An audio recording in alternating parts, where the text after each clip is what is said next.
travelers, and welcome to another episode of Tales of Teyvat, a Genshin Lore Podcast. Last week, we jumped into the history of hilly trolls and Mondstadt as we discussed Data Upa Gorge. This week, we're discussing Genshin's first golden child, the Yuheng of Liyue, Keqing. Are you looking for a break from your constant working? Step away from your duties and head on over to our website. That's talesofteyvat.com, where you can find visuals dedicated to each of our episodes. And if you're lucky, maybe you can even squeeze in some shopping. You said duty. That too. Our site also includes links to our past seasons and special episodes, artist spotlights from the community for every episode, and wallpapers to download. Finally, feel free to email us at talesofteyvatpod@gmail.com to let us know what you think of this week's episode and what topics you'd like to see in the future. And before we get started talking about Miss Keqing, we have a very special guest with us again. Welcome back, Vanessa! She's returned. Hello. Thank you for having me again. Yeah. Thanks for coming. Yeah, I love it here. It's a good Here place. to talk about the Yuheng and Yuheng. You gotta take me to dinner first. I gotta say, Vanessa, you always show up on our episodes when a character has something to do with Honkai. And/or Electro. Keqing's in Honkai, isn't she? Mm-hmm. For like a brief moment. Yeah. I didn't get to see her there though. I didn't get the pleasure of seeing her there. And it was an event, I think. Yeah. Because much like Genshin, Honkai also does the whole, you didn't play for the event, you missed it. Too bad for you. Yeah. And she's not a playable character like Fischl. Yeah, which I don't know why she's not. She should be there. But yeah, thank you for having me though. I'm happy to be back. Yeah, and now you're a big fan of Keqing, right? Yes. Do you want to know why? Like I fell in love with Keqing? Yes. Because the game wouldn't give her to me. It was the last 5-star I got. And I think it's like that wanting something you can't have makes you want it even more. It would have been so nice if I had her in the early game. Because I feel like she's strong, you know? So having her in the early game would have been nice. I was able to see to Diluc and Chi-Chi and Jean before ever getting Keqing. Yeah, I still don't have her. You see, it's torture. I'm sitting here with my only and first ever C6 5-star being Keqing. Yeah. After this episode, Al, you have to promise me you're going to try her out a little bit. Oh yeah, absolutely. I'm slowly building her. I'm trying to figure out like what type of team comp I really want her to be in because I love her. She's perfect. With Nahida and like El Haytham. Yeah. I think wanting her like so badly and not getting her for so long made her more appealing. But like once I got her, because she's really good, but once I got her, I already had like pretty good like beefy Electro options. I had like a C4 Raiden, a C6 Fischl that were doing just fine. So, but I was like, you know, I'm happy to build Keqing because I've been wanting her for so long. Mm-hmm. And now the game is doing that to me with Signori. Like, he's the new Keqing, and I want him just as bad as I wanted her. Which I ship those two, by the way, just for that. What? Hold up. That's interesting. I ship it. They look good together. Trust me. It's because green and purple work so well. It's like it's like Donatello from the Teenage Mutant Ninja Turtles. I was going to go with like Tourmaline, but sure. Next time we play, I'll prove it, okay? I'll pop her out and you'll see. What I think is so funny is that, like, I know Tiff and I both have been on, like, a screw Keqing wavelength because she's been, like, our Chi-Chi, you know? She's been ruining all of our 50-50s lately. Yeah. That's me and fucking Diluc. Yeah, same. I have a C4 Keqing. I'm here rocking my C0, but, you know. Must be nice. Yeah, must be nice for Brandon, right? You're like, can I just get one? No, Brandon keeps getting everyone's Signaris instead.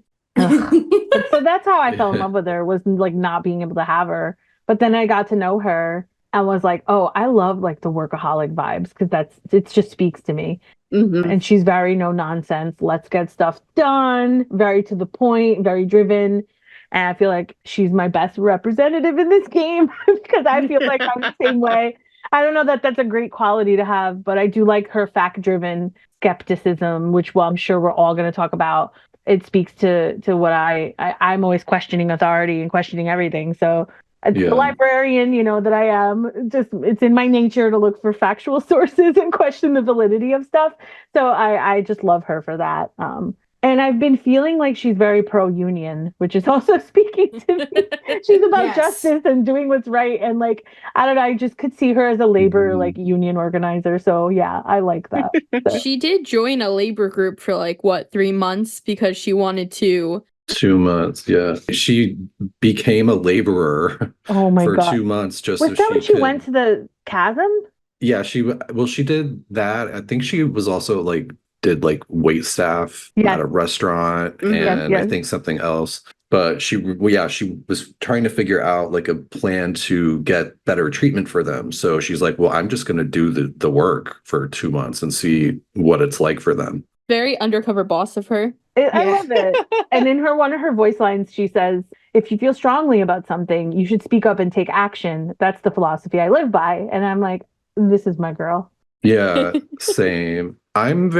She has a very internal locus of control, which I appreciate because I've always been that way too. I identify with her a lot, actually, just like you do, Vanessa, because I've always been sort of the same way of like, I'm not going to sit around waiting for, the divine to sort my life out for me. I'm going to like make shit happen for myself. And she definitely is very that. There's this irony about her too, that like she's such a like outside the box person being a skeptic, but also she's like not a rule breaker. And I feel like I'm kind of like that too. I like try not to break the rules. I'm very like into fairness. Doesn't always get me everywhere, but I don't know. She's great. This is the first time I've heard Brandon compare himself to someone that wasn't Ningguang.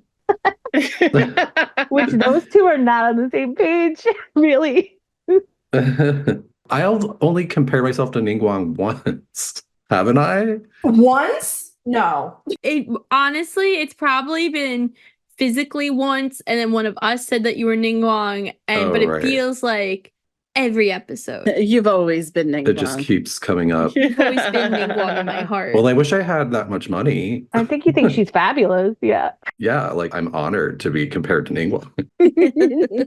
But so Keqing, we first meet Keqing in the Liyue Archon, and she definitely stands out when you first meet her because she's the only one that's not a fan of Rex Lapis. Yeah. She does not think that he's a hard worker, basically. Yeah, she's like, he just descends like once a year and like tells everyone what to do. Like, what about the rest of the year? She's like, he comes down here and he just doesn't know how to mind his business. And we can worry about our own stuff, get our own stuff fixed. And she talked once at a Rite of Dissension where she basically was like, Rex Lapis has done this job for a badillion years, but who's going to do it in the next 10? What about when you're gone? How can we expect the status quo here to last? And he just laughed at her. Yeah, that one didn't go over well. I think that's when Ganyu started hating her. Ganyu was like burn booking her at that point. Look. It's burn book, sure, but that is some deep-seated lust right there. Oh, What, Ganyu Keqing? she ships It's it. a pretty big I ship. ships it, yeah. I ships it. I'm sure it's a big ship. I just don't. It's Kainari. Actually, it's really Kazuha, right? I don't ship Keqing and Kazuha, but I know some people do after the whole TCG That incident. whole thing happened. Yeah, I felt like there's something going on there. Oh, yeah, because everyone was talking about him and Hutao. Hutao was trying to cockblock, but Yeah, and I was like, I know, I was kind of into him with Keqing more. I just think she needs a guy like that that's super chill. He's Yeah, gonna be like, just smoke some weed and we'll be They'll fine. balance each other out real nice. yeah, I agree. Maybe that's why I like Kazuha so much. The stoner and the workaholic. Maybe that's why I like him so much. I'm like, he's the ideal man. Oh my god. She'd be so over him in like, I don't know, half a day. She'd be like, what did you do while I was at work? He'd be like, I wrote a No. poem. No, she would love She'd it. be like, with these dishes in the sink, you wrote a poem. Literally, I don't think so. I think she is, ever since she got her lantern right outfit, she's letting loose a little bit. Yeah, I think she's learning how to relax a little bit. Mhm. Now that Liyue is like in the hands of its citizens, she's like, ugh. It needed an outfit to do that for her, I think. I think that outfit reminded Keqing that she's more than just her job. Yes. And like what other people think of her, because she has a lot of worries about what people think because of her family and then with work. And I think she has a lot that she lives up to on both of those ends. So being able to just be Keqing matters to her. And you're right. I think the outfit did that for her. Can someone make me an outfit? Classic. No, I'm just kidding. need more. You just We mentioned need her more. family, fiends. Like, I didn't really look into her family too much. I know her grandfather is mentioned as to like her work ethic. Yeah, Yeah. I didn't see the stuff about her grandfather, but I do know that she's the daughter of an quote an illustrious Liyue family with proud lineage. So she's definitely like from a powerful family, I would guess. Yeah, they refer to it as noble in I think her friendship level. I want to say it's friendship level 4 or 5 Mhm. that they Yeah. actually say of noble birth. But she talks about her grandfather in the Moon Chase event, one of the events that you can't redo if you didn't get to do it. Mhm. As they're like searching and learning about the stove god, she talks about how her grandfather was basically a historian of Liyue cultures and actually did research on the stove god himself. So it was kind of like she was following in his footsteps, and like Madame Ping makes almost like a note of like that she reminds her of what the grandfather was like at her age. And almost like Madame Ping's like, I could tell you the answer, but hey, getting there is half the fun. So go figure it out on your own, like your grandfather did. Mhm. In her voice line about Yelan, she mentions that her grandfather and Yelan's family worked a lot together academically, and they did a lot of what she calls academic collaborations, which is interesting because we know that Yelan has ancestors that relate back to the chasm as well. So curious where Keqing's family falls into line there. Oh, interesting. Yeah, and that's really the only time that her grandfather comes up. And the only time her parents really come up is she mentions them twice. She calls them a noble birth in one of her stories. And in another one, she calls her family illustrious. But on top of that with Yelan too, I just wanted to say, since we have Yelan, she says that she like thinks Yelan's reliable, but she'd really like to know where she gets her intel. But I do think we jumped a little ahead. So for our travelers who maybe don't remember meeting Keqing for the first time, we meet her in Liyue during the Archon line. She is one of the leaders along with Ningguang and Ganyu. I would say they were our top 3 people we dealt with besides Zhongli and Child during the Archon line there. And Keqing is with Ningguang to a degree. They do have different viewpoints, it seems, but Keqing believes that the people of Liyue Harbor shouldn't have to rely on Rex Lapis, who is the Geo Archon, or the Adepti, and that they should be able to live peacefully on their own. She has a lot of ideals about the fact that she thinks humans can do better. She's working every day to prove this point. So when we have our Rex Lapis death, I can only imagine what went through Keqing's head when he died in the middle of Liyue. She probably threw a party at home afterwards.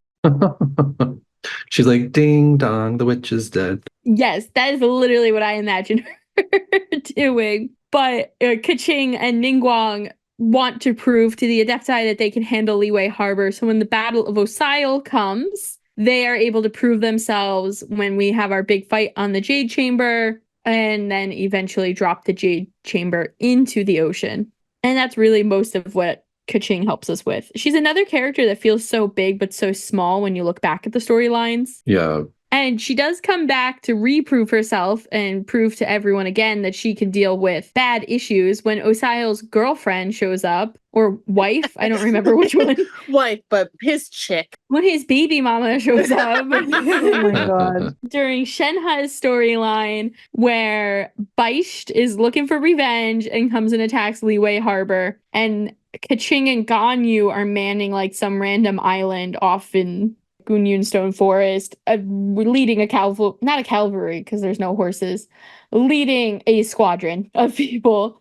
And she proves herself once again. She has no fears. She can do whatever the gods can do. And she's standing next to Ganyu going, you're half human, I'm full human, and I'm better than you. Dang. Wow. That's rude. Well, I will say I joke a little bit as well because Keqing really has 2 different personas in this game. We have the before Rex Lapis death Keqing and the post Rex Lapis death Keqing. So post Rex Lapis's death, when we first meet her, she's very skeptical of him.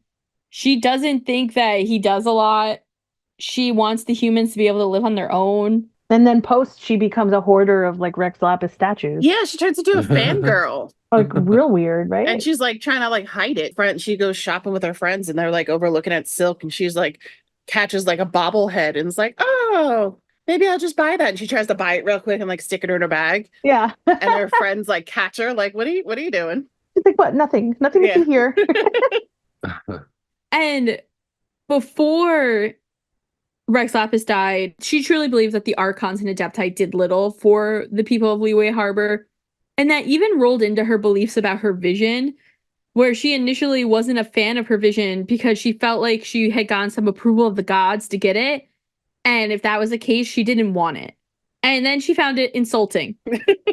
She was like, I can handle myself, Rex Lapis, as she stares up at the sky. She tried to break it too. Like, and she's not the first one. We've talked about other characters who've actually tried to destroy their visions, and to no avail because they're just not able to. Like, she's thrown it from the top of the Jade Chamber, which I don't know if you guys have ever, I don't know if it's because of where we live, but there was always this story about somebody who dropped a penny off the top of the Empire State Building and killed somebody. And it killed someone. Yeah. Imagine what a vision would do off the top of the Jade Chamber.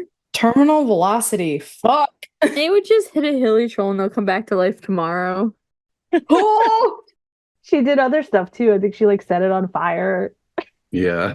she got creative. Yeah, she put it on fire for 3 days and 3 nights, and she ran it over when she was working in those mines. She went and ran it over with a cart full of rocks. So Can you ridiculous. imagine? Nothing worked. I want to recreate this with one of those visions you can get on Amazon.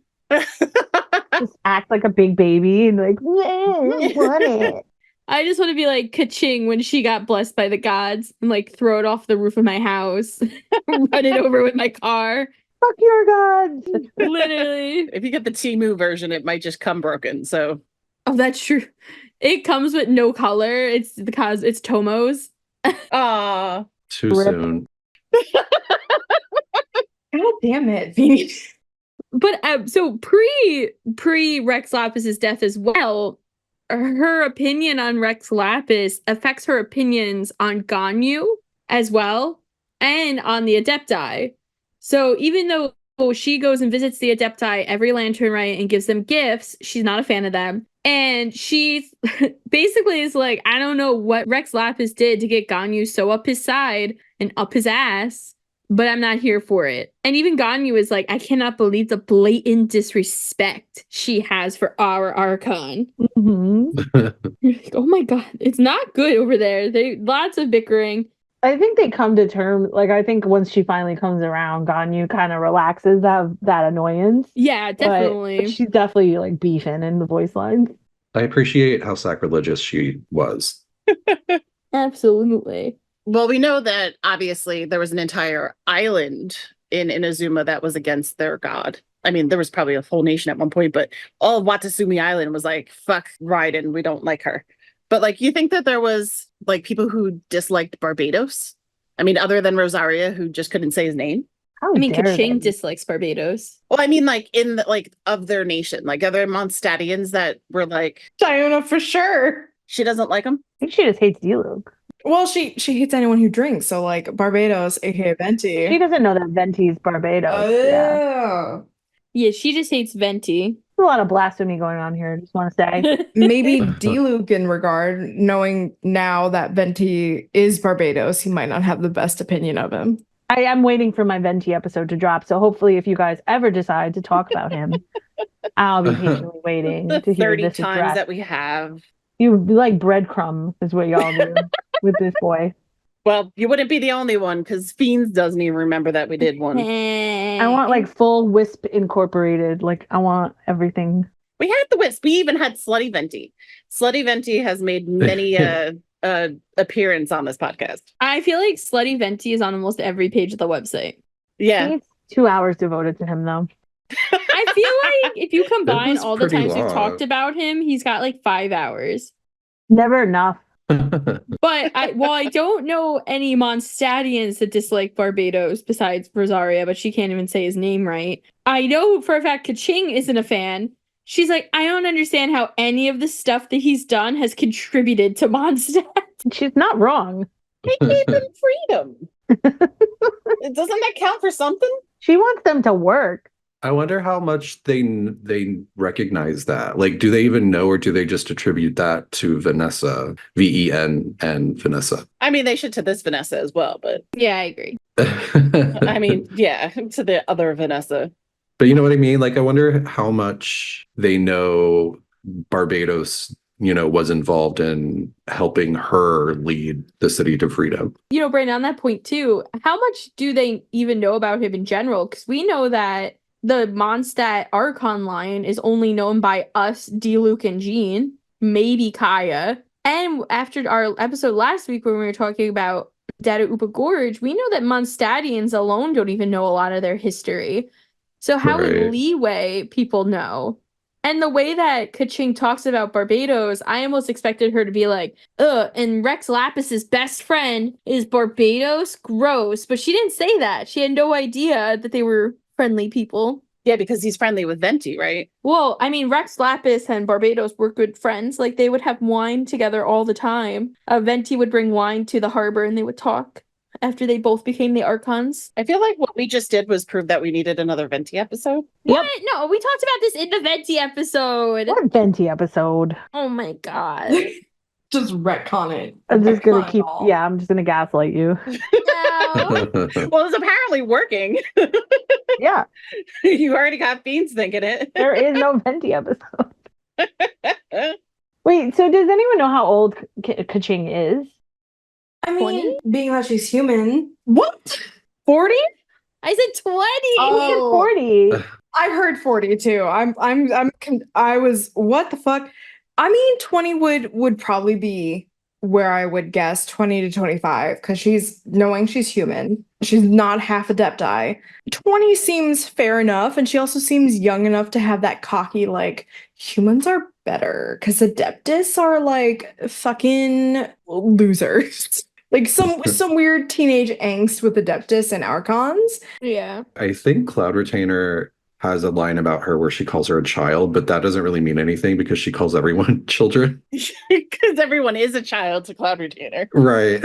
Well, in that voice line, Cloud Retainer calls her thoughtful too. So it might just be Cloud Retainer's vernacular of calling everyone child. Yeah. It's a But yeah. thoughtful child. Cloud Retainer is honestly is like, yeah, she's thoughtful. She brings us gifts every Lantern Rain, though she doesn't have to. It's nice. I'm like, okay. They just care about their offerings. That's all they care about. Yeah, especially Cloud Retainer. We know she's a little bougie with that stuff. Yeah, I mean, look at this last Lantern, right? She was even like going a little crazy on the tea for everybody. That was so cute. Wait, was that Lantern Right or was that just Chen Yu Vale? And I It put was them Lantern together. Right. Okay. Sometimes when things are together so close, I mush them as one event. Yeah, it's hard. It is. But so after Rex Lapis dies, because I like how, it's like before and after. We have a good little timeline here. She starts doing what is my favorite thing. She needs a bracelet, the WWRLD bracelet. What would Rex Lapis do? Because she starts to realize and understand, appreciate how much Rex Lapis actually did as her own workload doubles and triples and quadruples. And she says that she finds herself often asking, what would Rex Lapis do? And then when she's still not sure, she goes to Ganyu and asks Ganyu. So you guys are right. She definitely has had a change of heart. I think it shows that Keqing is very open-minded. Yeah, and doesn't Ganyu have like another, like two different voice lines about her? Like one before Rex Lapis dies, quote unquote, and then another one for after, sort of showing like the difference in Keqing. Yes. Yeah, the one before she's like, I can't stand her disrespectful attitude, towards her. But then she relaxes. I don't have the second. Yeah, in the second one, Ganyu basically has a similar sentiment, but in like the mirrored version of like, I think I'm starting to understand her better. She's coming to me with questions. She's okay now, I guess. Like, Yeah, something to that effect, right? and what's interesting is that Ningguang notes that she's seen this change in personality in Keqing as well, and she doesn't know if it's for the better yet. Yeah, those two don't really see eye to eye. I think I don't have it in front of me, but I saw it. I think it's in her about, it was something about how she doesn't like how Ningguang kind of views like everything as a marketplace. She sees everything as an opportunity for a profit, I think is what Keqing says. Which is funny because Keqing's favorite hobby is shopping. I mean, a little bit of a shopaholic. Anyone? I feel like that came out of nowhere. It does feel random. At least she's not a rapper. She's well, okay, that's true. That's like a good hobby compared to the rapper hobby. No offense to rappers out there that are listening. Just Hu Tao. I don't know. Just all the offense only goes to Hu Tao. It's just a weird thing for Hu Tao to be doing, but I still think that was the best moment of Lantern She's Night. not the only one though. Yanfei is a rapper. According to her, her lore, that's like her favorite pastime, which makes it even more ridiculous that they didn't have her rap in Lantern Night. Lantern Night Idol. I can't wait for the collab. No. I can. I I can wait very, very, They're gonna find a way to put long. Shinyan in there, and it's just gonna be dumb. Like, But wouldn't it be great if Yanfei was like nasty, like a little Kim? like a Cardi B, yeah. Yeah. I could see it. Is this when we're gonna like officially get introduced to Alice? Is when she decides to do Teyvat Idol? I hope so. Mm-hmm. We go back to the archipelago, but with all the musicians. Oh my god. Well, Keqing will just be buying Rex Lapis statues wherever she is. She's not gonna be there. Yeah, she's like very specifically though. They note the one that she bought, and she's like, it was a really small body with a really big head. That's Yeah, it was bobblehead. literally a bobblehead. That's cute. Wait, bobblehead the Keqing now. Oh yes, I did. Thank God. My Keqing is a bobblehead. It's for good luck. I wish we had I can't wait for the Zhongli Funko Pop to come out so that I could actually have a bobblehead of Zhongli. Yeah, like how did they make like this is a little off topic, but like how did they think to make like Funko Pops of Genshin Impact and Keqing is somehow one of the ones they made? People love her. Like no offense to my girl, I just told you how much I love her, but like isn't that weird? Like you would think that they would do the Archons first. Yeah. You would think, but a lot of it was when Keqing was released, she was like one of the top and probably like the strongest hitting DPSs in the game before like. And so was D-Luke. And so was D-Luke. So at the time that My God, Funko things have Pop came changed. out, it was very much like, who's the strongest? Who do people fucking want so bad? Keqing and D-Luke. And so they kind of, allowed the masses to decide. But I'm gonna say that people also really liked her, like just as a fan of her, just because of her titties. and cat ears, pseudo cat ears, Sailor Moon era. What I just want to say too is that these Funko Pops, like the Keqing and D-Luke one, only came out like I don't know 6 months ago. Wait, what? Yeah, like, they're new, but maybe their prototyping was like ages ago. and- yes, I was gonna say that the prototyping probably happened a while ago, and also I don't think they picked them based on DPS because they also came out with a Hilly Troll. No, which that makes sense. Like having Lumine and Aether and a Hilly Troll And Paimon. and Paimon, but then Diluc and Keqing, that's who they chose. Like I think they might go through and do the standard 5 stars first because okay. people who are free to play, more relatable. That's a good point. or I mean, I agree to what Al said is that Keqing and D-Luc were fan faves when they first came out, so it might also be like a nostalgia point for players. Well, if that's true, I want my Chi-Chi 5 Funko Pop when it comes out. Yeah, I guess their next one is Inazuma, right? Like they done Monset, they did a Liyue. Inazuma Sumeru should be next. But I haven't seen any leaks. Like Diluc and Keqing were leaked like a year and a half ago. Who do you think before they do, came out. Yoimiya? I would think that'd be cute. But there are some other things I find very interesting about Keqing, and one is her work. And I know we talked a little bit about how she's a workaholic. She's also a perfectionist, and part of the main duties of her job, in her own words, is to manage real estate and construction in Liyue. She's an urban planner. Yeah, it's so kind of strange or interesting. Because I know one of the Millilith NPCs also says that the Yuheng is in charge of land and livelihood. So yeah, I guess urban planning is like the right parallel, but it's like, what exactly is she doing? Right, because Keqing goes on to say that Liyue is a vast place and has an abundance of resources, but without proper planning, great many things can go wrong. So I think you're right. Urban planning, it sounds like. So she like parceling out pieces of land and Yeah. going, okay, let me get the developers in. Mm-hmm. Pretty I much. just picture her like passing OSHA with her hard hat and everything. Wouldn't it be cute if she had a hard hat with like the little cat ear things at the top of it? Stop. That would be so fucking cute. I like that, you were talking about her work, like I don't know exactly what she does on a day-to-day. I just know she's busting her butt, whatever she's doing. Yeah. And anti-procrastinator is okay in my book. She has this like voice line where she refers to like how nothing exists independently, like it's a butterfly effect. Like if one thing gets put off, you affect other things. And I just love that. Like she says nothing exists independently and there's nothing you can do to change that. So when you drag your heels on one thing, you're actually causing chaos for a whole bunch of other connected issues too, which is why I firmly believe you should never put off until tomorrow what you can do today. I'm also a very impatient person and I can't stand procrastinating, so that's also a part of it. Yeah, doesn't she say that in reference to like something with the rain too? Like it's raining and therefore we can't do something? I think so, yeah. I love it that she's so impatient. She resents the rain itself. Like I can't get work done. Even her snow voice line is something like, it's not snowing that bad. We can keep going. I'm like, all right, chill. I didn't bring my snow boots today. Shit. I'm not that crazy, just for the record. But for rain, she says, quite a downpour. Nothing will get done until it clears. Let this be a lesson to those who said yesterday that I'll do it tomorrow. Damn, girl. Damn. I love it. I don't like I feel procrastinating. like I'm being called out by Keqing.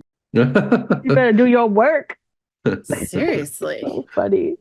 She also has gone through a plethora of assistants. Her Yeah. assistants Yeah. only last Oh, yeah. at max 3 months. Because they're like, this bitch be crazy. I think she's more like, you suck at doing this, and I'd rather just do it myself. Uh-huh. And I can totally relate to that.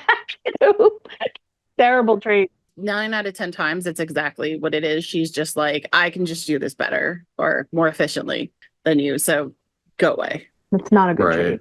I also like that when she does have assistants, she gives them projects that don't technically need to be done for like 3 to 5 years because she doesn't trust that they'll get anything done like that, like she's waiting on. So she's like, here, do this. We need it in 3 years. And then she eventually like catches up and does it for them anyway. Oh my God. She's a little bit crazy.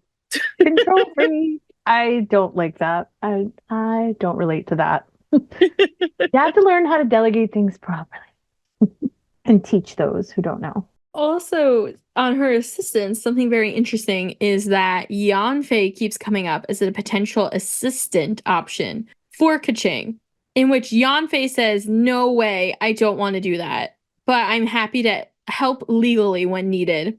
But Keqing is like, you know what? That might be a great idea. She would probably make my life so much easier. You know what really strange to think about in terms of Yanfei and like the power that she has is I realized researching this episode that the Keqing, they don't do anything with like legal matters. They, they're tasked with carrying out the policies that were decided by the Liyue Archon up until the Liyue Archon allegedly dies. But as a committee, the Liyue Keqing do not deal with anything legal. So if you think about it, Yanfei has like a lot of power in that city. Like who else is going to do anything that's, in the legal sphere? Mm-hmm. Like Hu Tao, she's a monopoly. Yeah. Did you know that Hu Tao thinks that Keqing is way too stuck up and she thinks like she should like fuck around with her and like play tricks on her? But she's like too scared to do it because she's afraid she'll get her ass handed to her in the end and she'll get like bonked by Keqing's sword. Didn't say stuck up though, right? No, I think she just says like uptight or something. Okay, that's Yeah. different. Yeah, I didn't think she thought she was stuck up, but I think like she's scared of her though, I think they're all a little scared of Keqing. which I love. Everyone but Baiju. Everyone is like, she's going to stab me with that hairpin. Oh my God, the hairpin. Yeah. I'm sorry. Can we talk about the hairpin? The fishy, smelly hairpin. No, my baby's hairpin is nice. Here's the thing. There's nothing that says that she washes them because she uses them to fish. She says that it's weathered like from what, and that's what makes it charming or whatever. Which I mean, that's cute, but also It looks pretty damn clean. It's self-cleaning with the power of Electra pulsing through it. damn. It's actually where she says like it can do so much because of the electro. So I mean, when you need to sanitize a needle, you put it over fire and stuff. So electricity. could do the same type of That's thing. a good point. And it's awfully shiny. We're just trying really hard to make sure Keqing doesn't smell like fish. Yeah. Just go fishing with it though. Yeah. Yeah, gross. she does go fishing with it. So it's her little hairpin. It's not little. She has a hairpin on one side and she has this little tiny cute bow on the other. I was kind of hoping that she used the bow like as a boomerang or something because it has a little pointy thing, so it could be useful. But her hairpin, she's able to, when she goes camping, she just takes her sword and her hairpin, which is another thing. Keqing camping. Okay. Yeah, don't when think she does she would have ever. time? I don't know what she has time to do. Well, she's probably anything. out like surveying the land. Okay, rationalization. It's when she's doing her OSHA stuff. She's not lounging. She's OSHAing. Didn't it say when she first took the job in the Keqing that like the first thing she did was just wander around and memorize all Yes. of like the land? That's one of her idols, not to get away from the hairpin, because I would like to go back to that for a moment. But her idol, she actually whips out a map too. Mm-hmm. Is the hairpin, did that come with her vision or she just. Well, she says that it's infused with electro and it can become like a sharp knife. So I would imagine that it's related somehow to her vision, or that it became more powerful that way, since she does make that note. She doesn't really say, but like she uses it to chop wood, fish. She's actually even used it to like, I don't know what the word would be, like fasten it in the ground, because I don't know how to do these types of outdoorsy things, but like she'll like stick it in the ground and then like rappel down a mountain. Oh, yeah, like rock climbing. Yeah. What Yeah. is it called when you do the Like anchor. I don't know.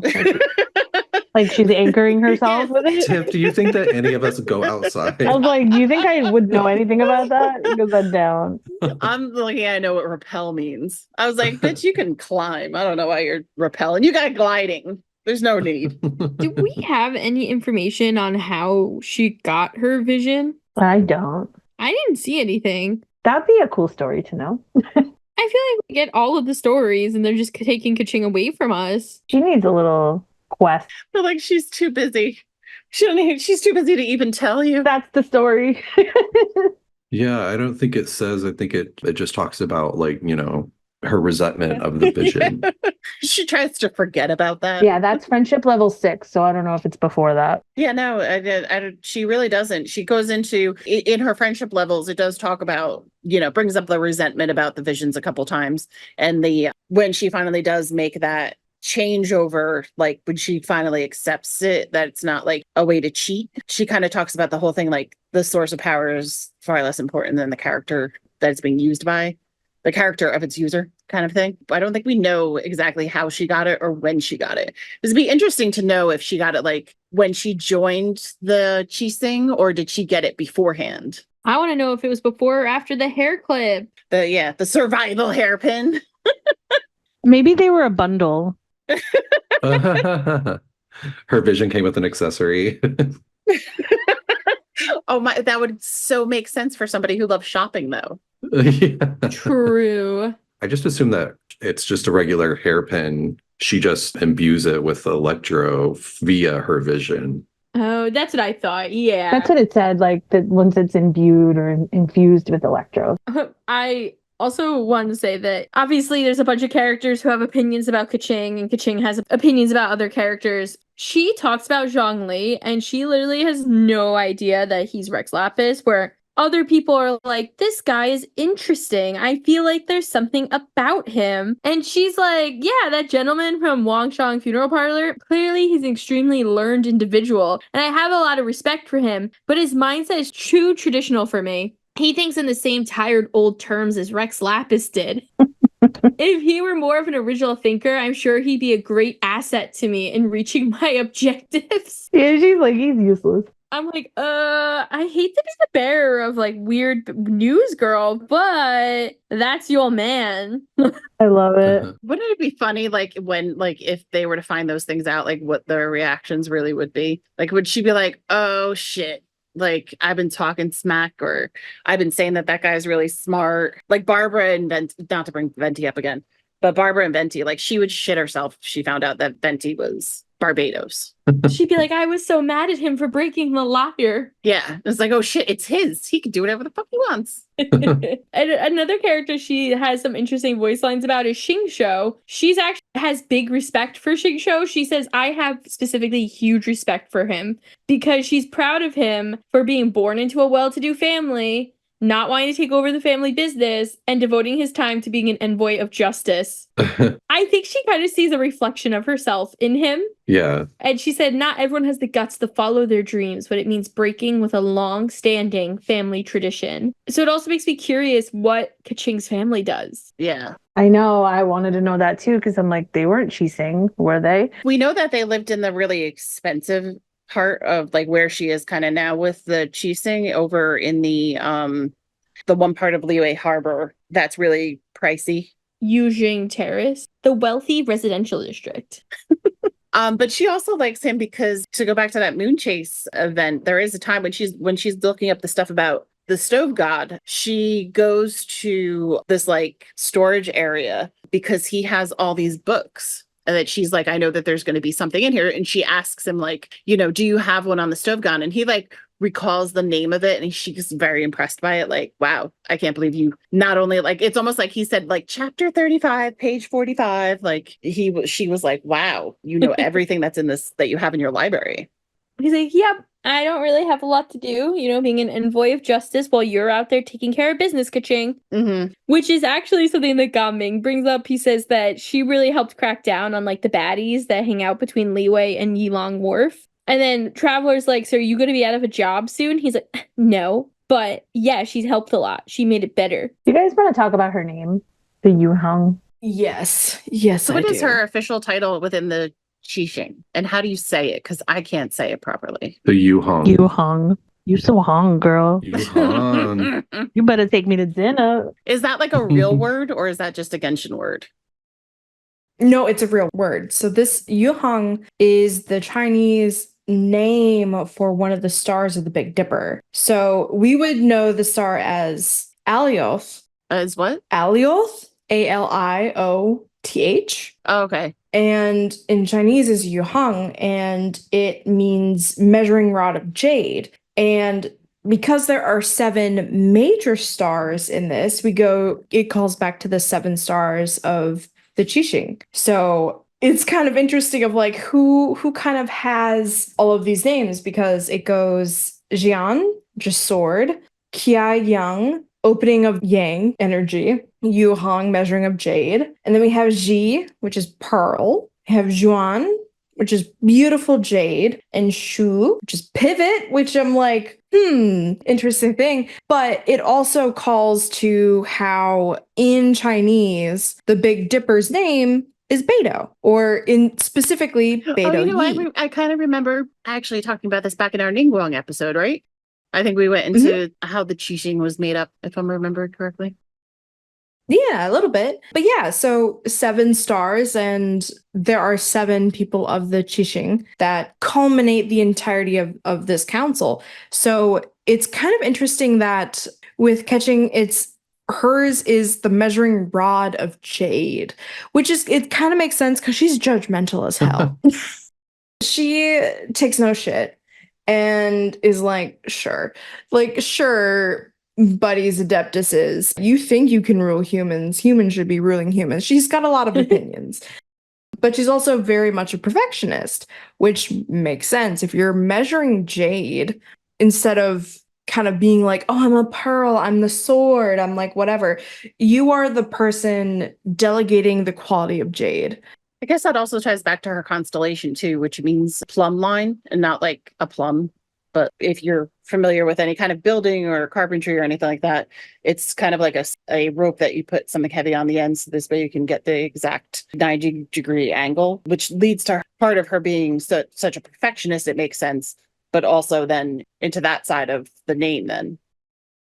It also calls back to how she kind of manipulates her movement. So the plumb line, it's also called a plumb bob, which is kind of funny. Yeah, exactly, The Sims. It's a suspension leveler. Wow, I'd never thought of that. I've seen them primarily used in the Midwest for tornado shit.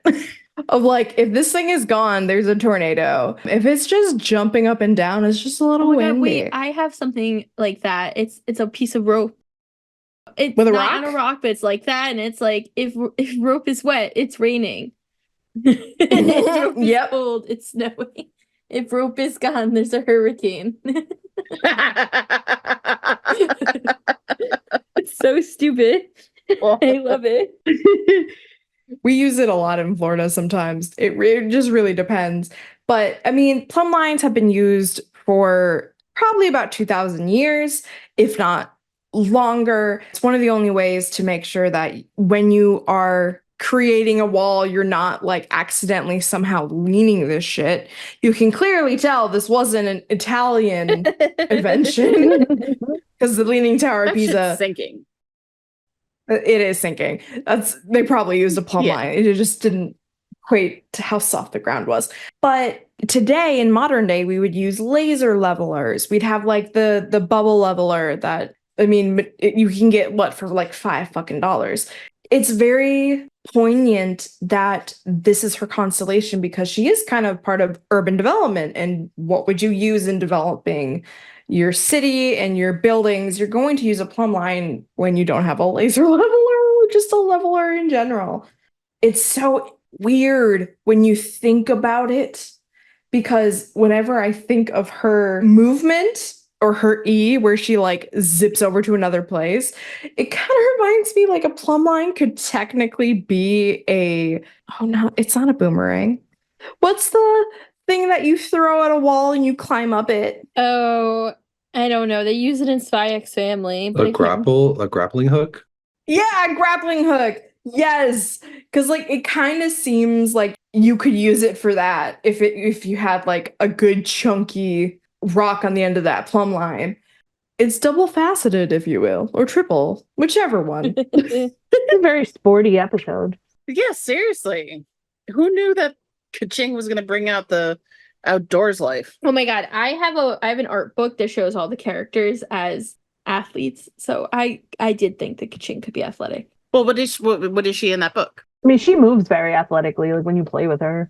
I like during her, I guess it's her burst, when like she kind of like comes up close to the camera and like kind of gives you that little mhm. Oh yeah, I love that too. Keqing is the manager of the Electro team, so maybe she's not. Oh, she's not even all that sporty. She also says nowhere to hide, which is like so good.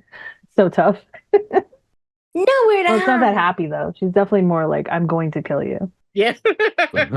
I resisted playing with her because she ruined my 50-50 so many times, along with some other deep-seated anger that I had. But I've actually started leveling her up. Don't beef with my girl. She's so good. You've told me, especially since I really like Electro and stuff, it's kind of odd that I don't actually use her. I'm surprised I don't have an all Electro team, honestly. She's fun to play with. I find her fun.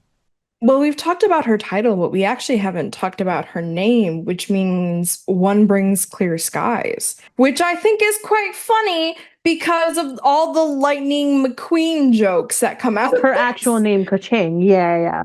Yeah, Keqing, one who brings clear skies, or I think it can be translated as immediate clear skies, kind of like how you know how sometimes lightning will just strike randomly and there's no cloud or storm in sight. Something along those lines. And it's interesting because she has a bit of clarity to her character. She's very straightforward. Even though she's very much a perfectionist and very judgmental, she knows what she's about. And that's kind of what I think like her name stands for. Yeah, I like that. She does have a lot of like clarity of mind. Yeah, she's definitely one of the most mentally stable characters in the game. Wow. It must be having parents. You're not wrong.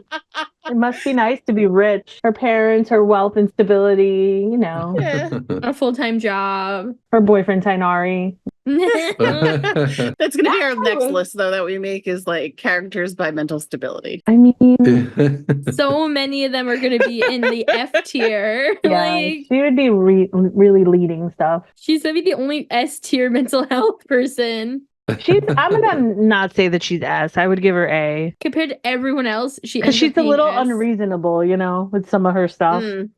Yeah. But she's open-minded. She does understand that she's too much. And she's willing to admit that she works at a different speed than others. Yeah. And that's why I think she, with her assistants, is like, I know that I expect more than they can do, so I'm just gonna do it myself.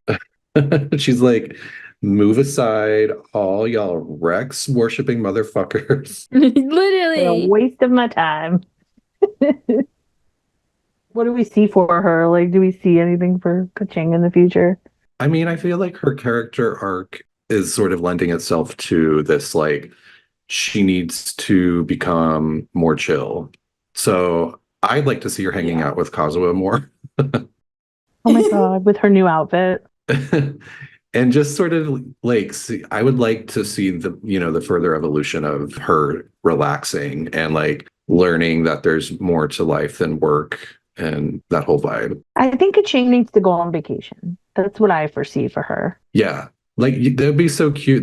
There's so many ways they could do that too. Like Yoimiya could take her on a trip somewhere. They can go to Fontaine. Yeah. Well, I would feel like if she went to Fontaine, though, she would totally meet up with Charlotte, because in this past Lantern Rite, Charlotte, it starts out with Ching and Charlotte talking, because Charlotte brought the mechanics of Fontaine so this way they could have mechanical kites. But they also talked about like a camaraderie between the nations of like sharing stuff and culture and things like that. So maybe she will show up in Fontaine. That would be cute to see her somewhere else. I think she would get along really well with Candace. Ooh. Because they're both kind of that same personality type, you know? I was even thinking her and Dayha would be fun to shop together. Oh my god, yeah. Oh, yeah. That's a good one. A little bit of shopaholics. I don't think Dayha's buying Rex Lapis statues, though. No. But maybe, just to make Keqing happy, she'd do it. But I do think it's time to stop talking about Keqing and see what Kirara has brought for us in our mail. Ooh. So, Vanessa, this is the first time you've joined us for a mail session. So please let us chime in. I'm excited. So, Kirara brought us a few messages today. Our first message comes from Rahama, who emailed us, and they said, "Hi guys, I was wondering if you would talk about sucrose at some point. I've been a frequent listener and a long-time traveler, and I just love it when I see funny people talk about funny instances and adventures we've had in Teyvat. And I was wondering if you would talk about Sucrose, as I really think her character has been seen as the cute apprentice of Albedo, but I see her as more. And I am aware that there is not much on her character lore, but I'd love to fall asleep listening to all the theories about her and even new facts. Anyway, love you guys, all of you guys."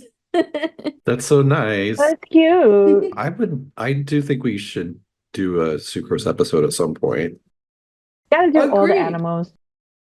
Just like a full Dead Friends Club episode. I mean, there's so much to Sucrose. There's a lot hidden. I remember when I first started playing Genshin, there was like this little clip of Sucrose going like full evil. And I kind of want to see that in game and see if that could progress in any way. It'd be fascinating to see her more often, because we just saw her in the alchemy event. Feeny was very upset Albedo was not there. Yeah, and then he showed up for the cat event instead. Like, what the fuck? He deserves a kitty cat. He deserves some cute kittiness. He's probably tired of alchemy and he wanted a break, so No, he found the That's cat true. while doing alchemy. he's like, let my assistant do that. I thought the cat was part of the Knights. Well, Yeah, adopted but by they the gave it Knights. back to the Little Adventurers Guild, cat house. No, Fucking we rude. also got the cat. But yeah, Albedo just no longer has that cat. He was like, we can't take care of this. We have the cat. The cat was is- rehomed. The cat that looks just like Kaya. Just saying. Oh, Jesus. Yeah, it's a thing. But also with Sucrose, I would love to talk more about Sucrose, because we know that her and her friends were looking for a domain that was like heaven on earth, and they disappeared. That's what I want to know more about. Yeah, there's a lot. Didn't she get her vision with that too? Something with that, yeah. Yeah, there's like a lot to sort of unpack with Sucrose, including like the animal bloodline that she clearly has, which I didn't know for the longest time. I never noticed her ears for the longest time. The ears are so cute. I just thought it was like her hair. Yeah, It's just all wispy. but I also I thought didn't she was a have her goat. for a while. I thought she was like a goat, like Yanfei or whatever. Well, we know she's done experiments to try to find out if her and Diona are related, and they're not. But a lot of people think she might be the same species as Tignari, which we talked a little bit about in the Gorobod episode a few weeks back. Oh, so maybe she's a fennec fox. Yes, because we learned that those fennec foxes they do better the lighter their fur is in the heat.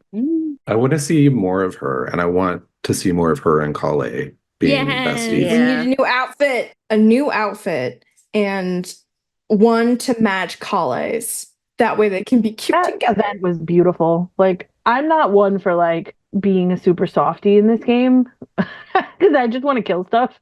But I loved that whole them getting to like understand each other and be friends. I don't know. It was really cute. Yeah, it was sweet. A nice bonding moment. Sucrose doesn't have a hangout. I don't remember doing one. Yeah, Is she no, one of the doesn't. only 4-stars that doesn't have one? No, there's a lot of 4-stars that don't have hangout.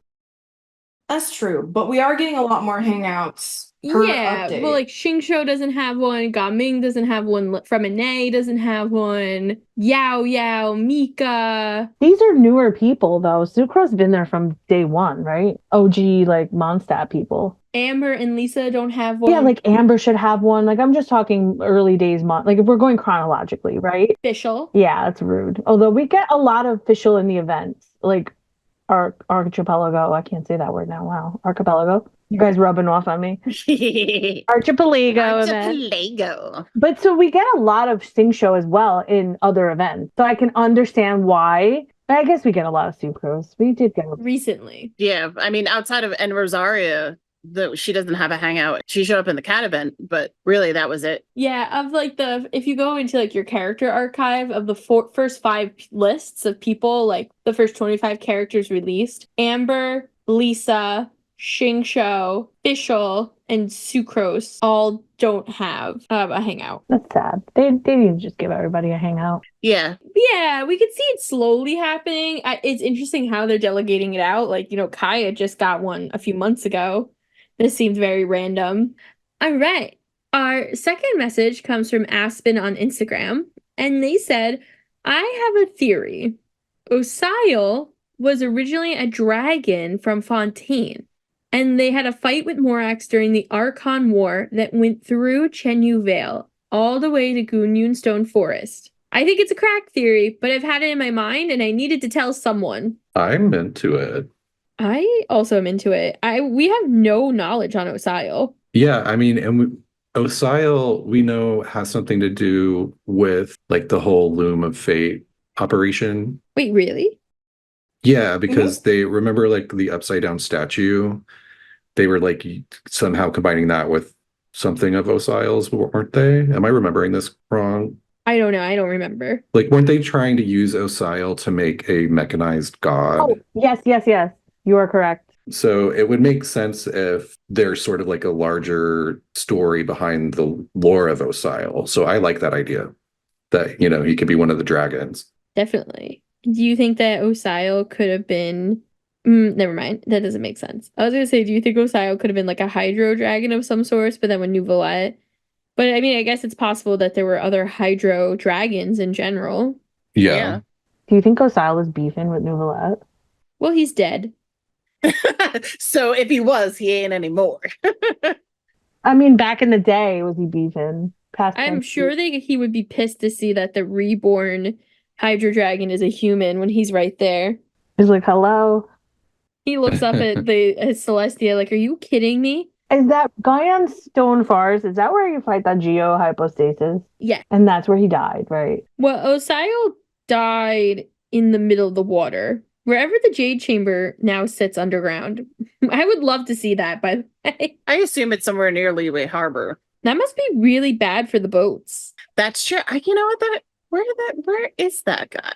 Maybe that's why Beto's boat is so far away. Yeah. Because it can't come closer. I mean, the Stone Forest is pretty straightforward from Liyue Harbor, so it totally could have went over there. Or maybe it's just in the giant, vast sea that lives between that and Inazuma. That's true too. That's a big sea. It's the Sea of Clouds.